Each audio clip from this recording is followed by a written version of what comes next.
намайг Баянмөрхийн сав дэлгэн гэдэг 52 кг-д сая хүрлийн бас хангацсан. 2 дахь удаа оролцож байгаа. Өмнө жил нэг оролцож байгаа. Одоо 2 дахь удаа оролцож байгаа. Баасан дор зураг театр гэдэг хоёр багш маань байгаа. 2023 онд хичээлээд одоо 2025 он гэхээр 2 жил, баг 3 жил болох гэж байгаа. Миний мэрэгжилтэй хамааралтай. Би ч нөгөө зэрэг цагтаа болохоор тэгээд жоохон төлөв юм болов гэж бодоод тэгээд хичээлсэн байгаа.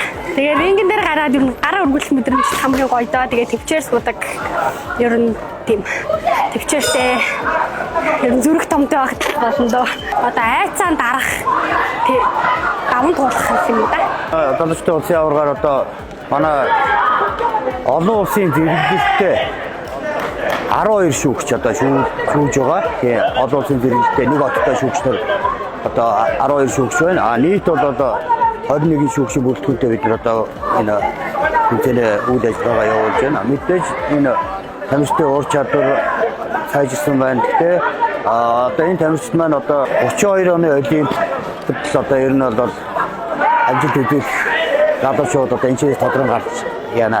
Тамирчдын ур чадвар одоо тийм дэлхийн хэмжээнд хүрэх тийм сайн биш үү? Ягаад гэвэл залуу тамирчид хамгийн гол нь тэрнээс гадна манад одоо тэмцээний тоо бас цөөхөн багшгүй.